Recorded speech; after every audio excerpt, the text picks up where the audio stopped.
Hello all, நான் ஜெய்சங்கர். இன்னைக்கு நம்ம பேசப்பட்ட டாபிக் என்னன்னு சொல்லி பார்த்தீங்கன்னா, ஒரு ரொம்ப இன்ட்ரெஸ்டிங்கான கேஸா இருக்குது. நம்ம கேஸ் ஹிஸ்டரியை படிச்சு பார்க்கும்போது இப்படி இல்லாம கூட மனுஷங்க வந்து செய்வாங்க வேலையை அப்படின்னு சொல்லிட்டு பார்க்குற அளவுக்கான கேஸா இருக்கிறது தான் இந்த ஷாரன் ராஜ் கொலை வழக்கு. 2 நாளைக்கு முன்னாடி தான் திருவனந்தபுரத்துக்கு டிஸ்ட்ரிக்ட் கோர்ட்ல வந்து டிஸ்ட்ரிக்ட் செஷன்ஸ் கோர்ட் வந்து என்னன்னா தீர்ப்பு கொடுத்துருக்காங்க. அந்த தீர்ப்பு வந்து ஒரு மிகப்பெரிய சொல்லணும்னா ஒரு வரலாற்று ரீதியா முக்கியமான தீர்ப்புன்னு சொல்லலாம். ஏன் அப்படின்னு சொல்லி பார்த்தோம்னா, கேரளாவோட ஹிஸ்டரியிலேயே ஒரு யங்கஸ்ட் உமன் வந்து தூக்கு தண்டனை வந்து வாங்க போறாங்கன்னா இந்த கேஸ் மூலமா தான். இந்த கேஸ் மூலமா வாங்க போற தூக்கு தண்டனை கைது யாருன்னு சொல்லி பார்த்தோம்னா கிரீஷ்மா அப்படின்னு சொல்லக்கூடிய ஒரு பெண்ணு தான் வாங்க போறாங்க. அவங்களுக்கு இப்ப 24 வயசு. 24 வயசுக்குரிய பெண்ணு தான் தூக்கு தண்டனை வாங்க போற கைதியா வந்து மாற போறதுக்கான வாய்ப்பு அதிகமா மாறிட்டு இருக்கு அப்படின்னு சொல்லிட்டு பல நியூஸ் சேனல் சொல்லிட்டு இருக்கு. அந்த கேஸோட ஹிஸ்டரி என்ன, இன்சிடென்ட்ல என்ன நடந்துச்சு, இது வரைக்கும் என்ன நடந்தது, கோர்ட் ப்ரொசீடிங்ஸ் வரைக்கும் என்ன போச்சு, எப்படி வந்து கிரீஷ்மா மேலதான் வந்து தப்புங்கிறது சுமத்தினாங்க, அதாவது கிரீஷ்மா தப்பு பண்ணா சொல்லி எப்படி கண்டுபிடிச்சாங்க, அதுக்கான எல்லா ஹிஸ்டரியும் இன்னைக்கு நம்ம வீடியோல பார்ப்போம். வாங்க வீடியோக்குள்ள போலாம். ஃபர்ஸ்ட், யார் இந்த கிரீஷ்மா அண்ட் ஷாரன் ராஜ் அப்படிங்கிற விஷயத்த வந்து பார்ப்போம். ஃபர்ஸ்ட், இந்த கிரீஷ்மா யாரும் சொல்லி பார்த்தோம்னா, மாஸ்டர்ஸ் இன் லிட்ரேச்சர் படிக்கிற ஒரு ஸ்டூடெண்டா இருக்காங்க. கன்னியாகுமரியில கூட பிரைவேட் காலேஜ்ல படிச்சுட்டு இருக்காங்க. அதே காலேஜ்ல பிஎஸ்சி ரேடியாலஜி ஃபைனல் இயர் படிக்கிற ஸ்டூடெண்ட் தான் இந்த ஷாரன் ராஜுங்கிறவர். 4 வருஷத்துக்கு முன்னாடி தான் இந்த ஷாரன் ராஜ் இந்த கிரீஷ்மாங்கிறவங்க வந்து மர்டர் பண்ணியிருக்காங்க. அதுவும் எப்படின்னா பாய்சன் வச்சு மர்டர் பண்ணியிருக்காங்க. அந்த விஷயங்கள் என்னன்னு சொல்லிட்டு அடுத்தது பார்ப்போம். இந்த ஷாரன் ராஜுக்கு பராசரா அப்படின்னு சொல்லிட்டு திருவனந்தபுரத்தை சேர்ந்த ஒருத்தரா இருக்காரு.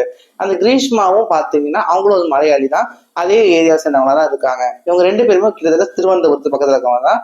ஆனா இந்த ஷாரன் ராஜுங்கிற பார்த்தோம்னா அவரோட வீடுங்கிறது கிட்டத்தட்ட திருவனந்தபுரத்துக்கும் கன்னியாகுமரி இடையில கூடிய இடமா அமைஞ்சிருக்கு. ஆனா இவரும் கேரளா சேர்ந்த மலையாளி தான்.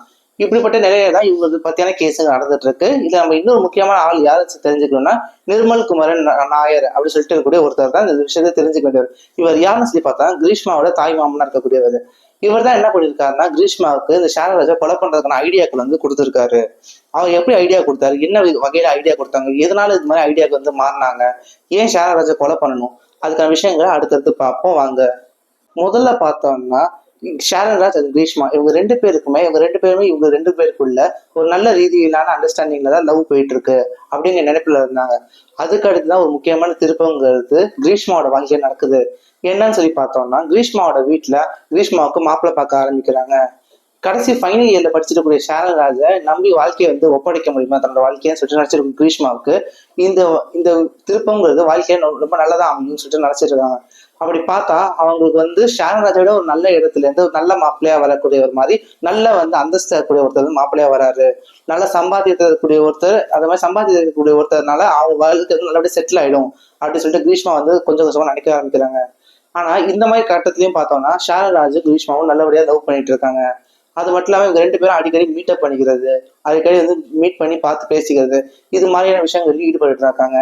இது மாதிரியான விஷயங்கள் வரும்போதுதான் இந்த கிரீஷ்மாவுக்கு வந்து மாப்பிள்ளை பார்க்க விஷயம் வந்து ஷாரன் ராஜும் கொஞ்சம் கொஞ்சமா தெரிய வருது. ஆனா ஃபுல் ஃபிளெஜ்டா அவங்க மாப்பிள்ளை பார்க்க இறங்கிட்டாங்க அப்படிங்கிற விஷயத்துக்கு வந்து இன்னும் ஷாரன் ராஜ் முடிவுக்கு வரல.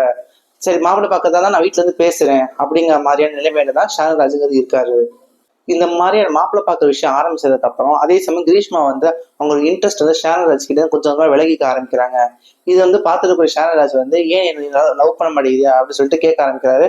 இல்ல நான் லவ் பண்ணேன் அப்படின்னு சொல்றாங்க. ஆனா எப்படியாவது ஷாரன் ராஜை கழட்டி விட்டுட்டு ஒரு வந்து வேற வாழ்க்கைக்கு வந்து தேடி போகணும் அப்படிங்கிற வந்து இடத்துலதான் கிரீஷ்மாங்க இருந்துட்டு இருக்காங்க. அந்த மாதிரி விஷயம் இருக்கும்போது தான் கிரீஷ்மா அவரோட தாய் மாமனான நிர்மல் குமரன் நாயர் இவர்கிட்ட வந்து ஐடியா கேட்கறாங்க, என்ன பண்ணலாம் சொல்லுது. அப்பதான் வந்து யோசிக்கிறாங்க, ஏன் ஷாரன் ராஜை கொலை செஞ்சிடக்கூடாது, கொலை செஞ்சுட்டா மொத்தமா அவங்களுக்கு பாரங்கிறது போயிடும், அதுக்கு நல்லபடியா அவர் கல்யாணம் பண்ணிட்டு போயிடலாம் அப்படிங்கிற ஐடியாவுக்கு முடிவுக்கு வராங்க. ஆனா எப்படி ஷாரன் ராஜை கொலை பண்றது அப்படிங்கிற கொஸ்டின் வந்து அவங்க முன்னாடி நின்றுட்டு இருக்கு.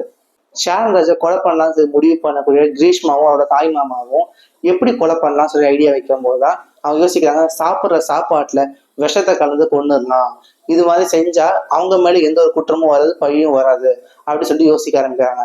சரி, சாப்பாட்டுல எப்படி விஷம் வைக்கிறது அவங்களுக்கு ஏதாவது கொஸ்டின் வந்து அவங்க முன்னாடி நிற்குது. அதுக்கு அவங்க செஞ்ச வேலை தான் கூகுள்ல சர்ச் பண்றது. முதல்ல அவங்க சர்ச் பண்ண விஷயம் என்னன்னா, பேராசிட்டமால அதிகமான டோஸ்ல கொடுக்கும்போது ஒருத்தர் வந்து சீக்கிரமா இறந்துடுவாங்களா, அதனால வந்து பாய்சனிங் எஃபெக்ட் ஆகி அவங்க இறந்துருவாங்களா அப்படிங்கிற விஷயத்த கூகுளில் சர்ச் பண்ண ஆரம்பிச்சிருக்காங்க.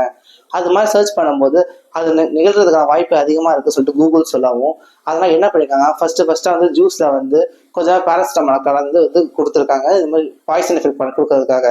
ஆனா ஷாரன் ராஜ் ஃபர்ஸ்ட் குடிக்கும் போது இல்ல அது ரொம்ப கசப்பான இதா இருக்கு சொல்லிட்டு அதை குடிக்காம தவிர்த்துடுறாரு. அதுக்கடுத்து பார்த்தோம்னா கிரீஷ்மா வந்து என்ன பண்றாங்கன்னா ஒரு ஜூஸ் குடிக்கிற சேலஞ்ச் அப்படிங்கிற பேர்ல வந்து ஒரு ரீல்ஸும் சொல்ல முடியாது, இது ஒரு டிக்டாக் ரீல்ஸ் இது மாதிரி ஏதாவது விஷயம் சொல்லலாம், ஒரு வீடியோ எடுக்கிறதுக்காக பண்றாங்க ஒரு சேலஞ்ச் மாதிரி. அந்த சேலஞ்சை கிரீஷ்மா வச்சிருந்த பாட்டில எந்த ஒரு இதுவும் கலக்கல. ஆனா ஷேரன்ராஜ் கொடுத்திருந்த பாட்டில்ல இந்த மாதிரி பாராசிட்டமால் அதிக அளவான டோசேஜ்ல கலந்துக்கப்பட்டிருக்கு. அதே மாதிரி இது மாதிரி நடந்திருக்கிற சமயத்திலே பார்த்தோம்னா அவங்க கூகுள் சர்ச்சஸ்ல இவங்க வந்து என்ன சர்ச் பண்ணியிருக்காங்களா, எந்தெந்த வகையான பாய்சன் பண்ணலாம், எதெல்லாம் உணவை வந்து கொடுத்தா பாய்சன் பண்ண முடியும் அப்படிங்கிற ரீதியில அவங்க சர்ச் பண்ணிட்டே இருக்காங்க. இதை சர்ச் பண்ணிட்டு இருக்கிறது டிஜிட்டல் கிளவுட் பிரிண்ட் வந்து சேவ் ஆகிட்டே இருக்கு. இந்த டிஜிட்டல் கிளவுட் பிரிண்ட் சேவ் தான் எதிர்காலத்துல வந்து கிரீஷ்மா முறையில குற்றத்தை சுமத்துறதுக்காக ஒரு நல்ல வலுவான எவிடன்ஸ் அமைஞ்சிச்சு. இது அப்படியே பார்த்துட்டே இருப்போம். இது மாதிரி ரீல்ஸ் இருக்கக்கூடியதுதான். நீங்க பல வகையில வந்து போட்டோ பார்த்துட்டு இருக்கோம். கிரீஷ்மா வந்து தன்னோட கையில் ஜூஸ் பாட்டில் வச்சிருக்கிற மாதிரியான போட்டோ பார்த்துருப்பீங்களே, அது இந்த ரீல்ஸ் மாதிரி எடுக்கக்கூடிய விஷயங்கள்ல தான் அமைஞ்சிருக்கும். அதுக்கடுத்து பார்த்தோம்னா இந்த மாதிரி ரீல்ஸ் எடுக்கக்கூடியது முயற்சி பண்ணும்போது கொடுத்துருக்காங்க. ஆனா அப்பயும் வந்து ஷேரன்ராஜுக்கு இது ஒரு மாதிரி துவப்பாவும் கசப்பாவும் இருக்குதுன்னு சொல்லிட்டு அதை மறுபடியும் குடிக்காம துப்பிடுறாரு. மறுபடியும் 2வது முறை வந்து ஷேரன்ராஜ் இந்த விஷயத்தையும் தப்பிக்கிறாரு.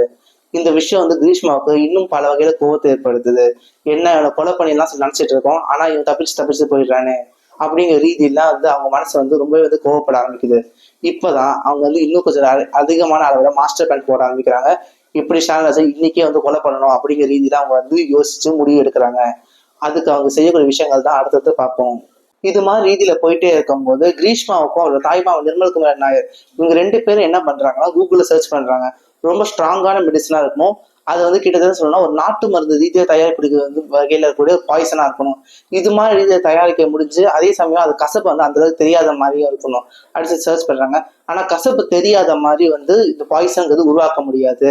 அப்ப பார்க்கும் போதுதான் இவங்களுக்கு ஒரு ஹெர்பிசைடு அப்படிங்கிறது தெரிய வருது. அதோட பேர் பார்த்தோம்னா பாராகீட் அப்படின்னு சொல்றாங்க. பாராகீட்னா PARAKUET இப்படிங்கிற ஸ்பெல்லிங்ல இருக்கக்கூடிய ஒரு மருந்து சொல்லும்போது இது ஒரு விஷம். இது வந்து ஒரு நாட்டு மருந்து ரீதியில கூட விஷத்தை தயாரிக்கிறாங்க. ஆனா இது வந்து எப்படியாவது கசப்பாதான் இருக்கும். இதை வந்து எந்த ஒரு வகையிலும் இனிப்பா மாத்த முடியாதுன்னு சொல்லிட்டு அவங்களுக்கு தெரிஞ்சு போகுது. இந்த மாதிரி ரீதியில தான் வந்து என்னன்னா இப்போ ஷேரன்ராஜுக்கு இந்த கசப்புன்னே சொல்லி வந்து கொடுத்து அவனை ஏமாத்தி கொலை பண்ணணும் அப்படிங்கிற பிளானுக்கு அவங்க 2 பேரும் வராங்க. இந்த மாதிரி இருக்கக்கூடிய சமயத்தை இந்த பாராட்டிக் மெடிசன் வந்து கொடுத்து ஷேரன்ராஜை கொலை பண்ணிடலாம் சொல்லிட்டு கிரீஷ்மா வந்து ஃபுல் ஃபிளெஜ்டா பிளான் போட்டாங்க. இதுல பாத்தீங்கன்னா கிரீஷ்மாவோட ஃபுல் மென்டல் இன்டென்ஷன் வந்து பாத்தீங்கன்னா ஷேரன்ராஜை கொலை பண்ணி ஆகணும், ஷேரன்ராஜ் இந்த உலகத்தை விட்டு போயாகணும் இப்படிங்கிற ரீதியில தான் அவரோட எண்ணங்கிறது முழுக்க அமைஞ்சிருக்கு. இந்த எண்ணத்திலேயே பார்த்தோம்னா இவ வந்து என்ன சொல்லி முதல்ல வந்து ஷேரன்ராஜை ஏமாத்தி கூப்பிடுறாங்கன்னா அவங்க 2 பேரும் பிசிக்கல் ரிலேஷன்ஷிப்ல வந்து கான்டாக்ட் வச்சுக்கிறதுக்காக வந்து கூப்பிடுற மாதிரி இவ வந்து கிரீஷ்மா வந்து ஷேரன்ராஜுக்கு ஃபோன் பண்றா. ஃபோன் பண்ணி அதை நம்பி ஷேரன்ராஜ் கிரீஷ்மாவோட வீட்டுக்கு போறான். வீட்டுக்கு போகும்போதுதான் இது நல்ல கஷாயம், இந்த கஷாயம் கொடுத்தா உடம்புக்கு நல்லது அப்படின்னு சொல்லிட்டு அந்த ஒரு கஷாயத்தை கொடுக்குறான். ஆனா அந்த கஷாயத்துல ஷேரன்ராஜ் கொடுத்த கஷாயத்துலதான் வந்து அந்த பூச்சி மருந்துகள் கலந்துருக்கு, அதாவது ஹெர்பிசைட், அதாவது உயிரை போடக்கூடிய அந்த பாய்சங்கிறது கலந்துருக்கு. இது எப்படி பார்த்தாலும் இந்த கஷாயம் வந்து கசப்பா தான் இருக்கும் அப்படிங்கிற எண்ணத்திலே வந்து ஷேரன்ராஜ் குடிச்சிடுறான். குடிச்சதுக்கு அப்புறம் அதுக்கடுத்து பேசி வந்து ஷேரன்ராஜா மறுபடியும் வீட்டுக்கு அனுப்பிச்சிடறான். அதுக்கடுத்து பார்த்தோம்னா 10 நாட்கள் கடந்து போகுது. 11வது நாள் சரியா சொல்லணும்னா அந்த தேதி வந்து நான் இப்ப குறிப்பிடுறேன். இந்த மாதிரி ரீதியில வந்து பார்த்தோம்னா ஷேரன்ராஜ் 11வது நாள் தேதி பார்த்தோம்னா அக்டோபர் 25, 2022 இந்த தேதி தான் இந்த வாழ்க்கையோட முக்கியமான நாளாகிறது. அதாவது பார்த்தோம்னா ஷேரன்ராஜ் வந்து இறக்கக்கூடிய நாள் இந்த நாள் தான். இந்த நாள்ல பார்த்தோம்னா ஷேரன்ராஜ் எப்படி இறக்குதான் சொல்லி பார்த்தோம்னா கடந்த 10 நாட்களும் வந்து அந்த பூச்சி மருந்து அந்த பாய்சனை குடிச்சதுனால அவருக்கு பல்வேறு வகையான இந்த துன்பம் வருது இழந்திருக்கு. அதை சொல்லி பார்த்தோம்னா அவரால் தண்ணி குடிக்க முடியாத சூழ்நிலையா இருக்கட்டும், அதே சமயம் உடம்புல பல்வேறு வகையில வந்து வலிகள் ஏற்படுறதா இருக்கட்டும், அதே சமயம் சரியான வகையில சாப்பிட முடியாத நிலைமை, மூச்சு சுவாசிக்க ரொம்ப கஷ்டப்படக்கூடிய நிலைமை, இது மாதிரி ரீதியில வந்து கடைசியில பார்த்தோம்னா இன்டென்சிவ் கேர் யூனிட், அதாவது ஒரு ஹாஸ்பிட்டல்ல ஐசியூல அட்மிட் ஆகிற அளவுக்கு வந்து ரொம்ப சீரியஸான கண்டிஷனுக்கு போறாரு. இந்த மாதிரி சீரியஸான கண்டிஷன்ல போகும்போது மல்டிபிள் ஆர்கன் ஃபெயிலியருங்கிறது அவருக்கு நடக்குது. அதாவது கொஞ்சம் கொஞ்சமா கிட்னி செயலிழக்க ஆரம்பிக்குது, லிவர் செயலிழக்க ஆரம்பிக்குது. அதே மாதிரி ஒவ்வொரு ஆர்கன்ஸா செயலிழக்க ஆரம்பிச்சு கடைசியில பார்த்தோம்னா ஷேரன்ராஜ் அன்னைக்கு இறக்குறாரு. அவர் இறக்குறதுக்கு முன்னாடி இந்த மாதிரி விஷயத்துல யாருமே சந்தேகமா சொல்லிட்டு போலீஸ் விசாரிக்க ஆரம்பிக்கிறாங்க. ஆனா எந்த ஒரு ரீதியிலும் ஷேரன்ராஜ் வந்து கிரீஷ்மாவோட பேரை மட்டும் சொல்லவே இல்லை. ஏன்னா கிரீஷ்மாவை ஷேரன்ராஜ் ரொம்பவே நம்பி இருக்காரு. இந்த நம்பிக்கைங்கிறது உடஞ்சிருச்சு. அந்த அந்த மாதிரி அளவுக்குள்ள ஷேரன்ராஜ்ங்கிறது இறந்தும் போயிட்டாரு. இதுக்கு அடுத்துதான் இன்வெஸ்டிகேஷன் அதிகப்பட ஆரம்பிக்குது. இந்த இன்வெஸ்டிகேஷன் போலீஸ் என்ன பண்றாங்கன்னு சொல்லிட்டு பார்ப்போம் வாங்க. இந்த மாதிரி போயிட்டு இருக்கும்போது போலீஸ் இன்வெஸ்டிகேஷன் ஆரம்பிக்கிறாங்க. கேரளா போலீஸ் அவங்க இன்வெஸ்டிகேஷன் ஃபர்ஸ்ட் விஷயத்தமா என்ன கண்டுபிடிக்காங்க சொல்லி பார்த்தோம்னா ஷேரன்ராஜ் கிரீஷ்மாங்கிற பொண்ணை காதலிச்சுட்டு இருக்காரு அப்படிங்கிற விஷயம் வந்து தெரிய வருது. அதுக்கு அடுத்து பார்த்தோம்னா கிரீஷ்மாவை வந்து விசாரிக்கிறதுக்கான வேலைகளை ஆரம்பிக்கும் போது கிரீஷ்மாவை சஸ்பெக்ட் பண்ண ஆரம்பிக்காங்க. அதாவது கிரீஷ்மா வந்து இந்த வேலைக்கு செய்யறதுக்கான வாய்ப்பு இருக்குமா அப்படிங்கிற ரீதியில வந்து கிரீஷ்மாவை வந்து கண்காணிக்க ஆரம்பிக்கிறாங்க. அது மாதிரி இருக்கும்போது அவங்களுக்கு என்ன அது ஃபர்ஸ்ட் தட்டுப்படுதுன்னா, கிரீஷ்மாவுக்கு வேற ஒரு மாப்பிள்ளை பார்த்துட்டு இருக்காங்க அப்படிங்கிற விஷயமும் தெரிய வருது. அதே சமயம் அந்த மாப்பிள்ளை நிச்சயதார்த்தம் வரைக்கும் ஆயிடுச்சு அப்படிங்கிற விஷயமும் தெரிய வருது. அதுக்கு அடுத்துதான் கிரீஷ்மாவை அக்டோபர் 31, அதாவது சரியா சொன்னா இறந்த ஒரு 6வது நாள்ல வந்து அரெஸ்ட் பண்றாங்க. ஷாரன்ராஜ் இறந்த அந்த 6வது நாள்ல விசாரிக்கும் போதுதான் படிப்படியா சில விஷயங்கள் அடிக்கடி தெரிய ஆரம்பிக்குது. இப்ப என்ன நடக்குதுன்னு பார்த்தோம்னா, இந்த மாதிரி விஷயத்துல வந்து ஷாரன்ராஜை கொலை பண்ணிட்டோமே அப்படிங்கிற ரீதியில அவங்க மனதும் ஓரளவுக்கு லேசா பாதிக்கப்பட்டிருக்கு அப்படின்னு சொல்லலாம். அதே சமயம் இது மாதிரி கூகுள சர்ச் பண்ண விஷயங்கிறது ஃபர்ஸ்ட் வந்து மாட்டுது. அதாவது அந்த கிரீஷ்மா யூஸ் பண்ண ரெட்மி மொபைல் போனுங்கிறது போலீஸ் கையில முதல்ல மாட்டுது. அதை மாட்டவும் அதை செக் பண்றாங்க. அந்த கிளவுட் ஸ்டோரேஜ்ல இது மாதிரி எப்படிலாம் பாய்சன் வச்சு கொள்ள முடியும் அப்படிங்கிற ரீதியில கிரீஷ்மா சர்ச் பண்ண ஹிஸ்டரி வந்து கண்டுபிடிக்கப்படுது. இது மாதிரி கண்டுபிடிக்கப்படவும் தான் விசாரிக்க ஆரம்பிக்கிறாங்க கிரீஷ்மாவை. அப்ப கிரீஷ்மா வந்து என்ன பண்றான்னா, ஹார்பிக்கை குடிச்சிட்டு அவ தற்கொலை பண்ணிக்கிறதுக்கான முயற்சியில ஈடுபடுறா. ஆனா அவளுக்கு பிடிச்சு அவளை மறுபடியும் காப்பாத்துறதுக்கான முயற்சியில போலீஸார் ஈடுபடுறாங்க.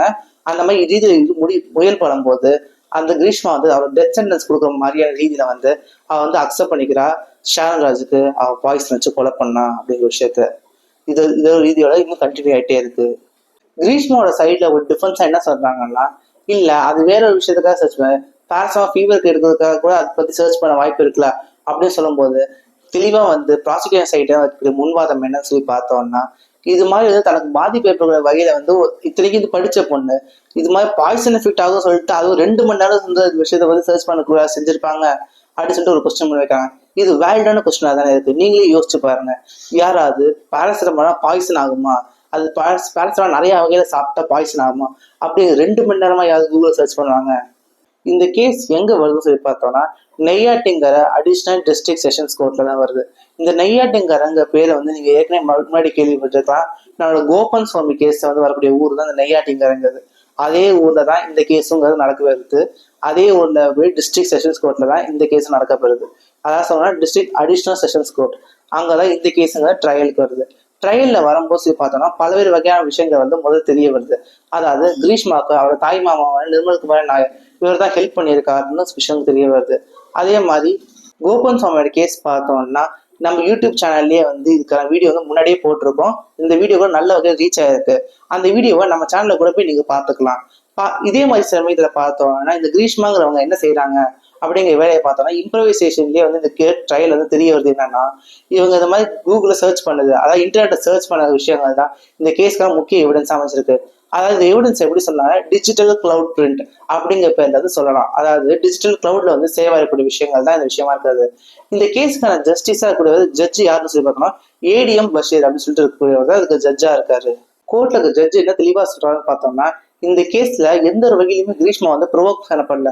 அதாவது கிரீஷ்மா வந்து யாருமே உசுப்பேத்தி விட்டு இது மாதிரி நீ கொலை செஞ்சிரு அப்படிங்கிற யாருமே வந்து முன்னோட்ட எண்ணங்கள் வந்து கொடுத்ததே இல்லை. கிரீஷ்மாவுக்கு அவளுக்காகவே வந்து ஷாரன்ராஜை விட்டு விலகி ஆகணும், அதுக்கு ஷாரன்ராஜை கொலை பண்றதுதான் சரியான வழி அப்படின்னு சொல்லிட்டு நினைச்சிருக்கா. இதுல பார்த்தோம்னா அவளோட முழுக்க முழுக்க பியூர் இன்டென்ஷன் வந்து அந்த பாய் ஃப்ரெண்டான ஷாரன்ராஜை கொலை பண்ணுங்கிறது.